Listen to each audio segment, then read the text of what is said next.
국세청이 세금 납부는 회피한 채 재산을 은닉하고 호화 생활을 누리는 고액 상습 체납자 710명에 대한 재산 추적 조사에 나섰습니다.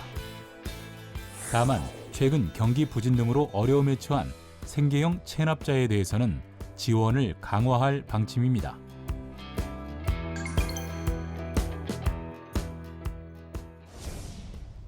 고액 상습 체납자가 갈수록 증가하고 재산 은닉 수법이 지능화됨에 따라 국세청에서는 세무서 추적조사 전담반을 지속적으로 확대하고 있는데요.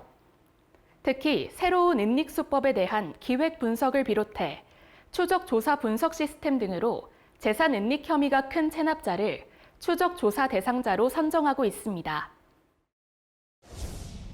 이번 추적조사 대상은 세금 납부는 회피한 채 재산을 은닉하거나 호화 생활을 누리는 고액 상습 체납자 710명입니다. 첫 번째 대상은 배우자와 서류상으로만 이혼하고 실제로는 동거하면서 배우자에게 재산을 분할해 강제 징수를 회피한 체납자인데요.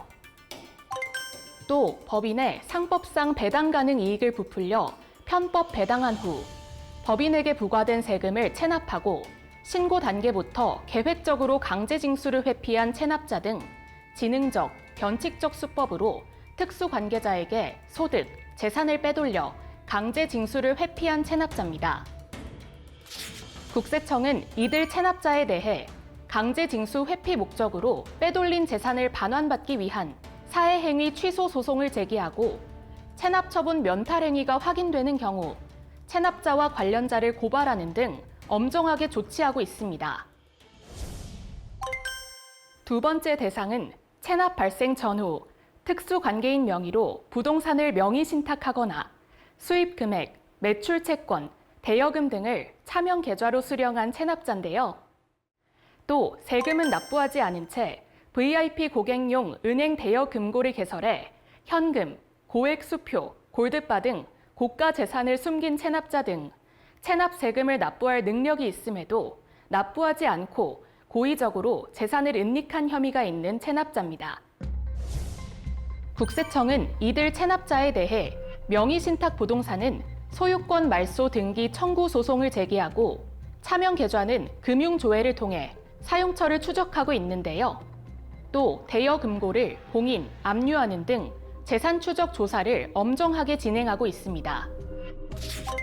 세 번째 대상은 도박은 하면서도 세금은 납부하지 않는 체납자, 본인 또는 소득이 없는 가족의 소비 지출이 과다한 체납자, 실제로는 고가주택에 거주하면서 호화 생활을 누리는 체납자 등인데요.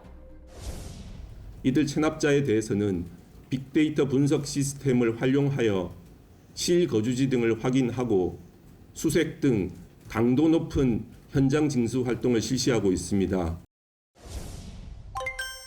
국세청은 지난해 고가 미술품, 수입 명차 리스, 상속 지분 포기 등 신종수법으로 재산을 은닉한 체납자에 대한 재산 추적 조사를 엄정하게 실시하고 탐문, 수색 등 현장 징수 활동을 한층 강화한 결과 모두 2조 8천억 원을 현금 징수하거나 채권 확보했는데요.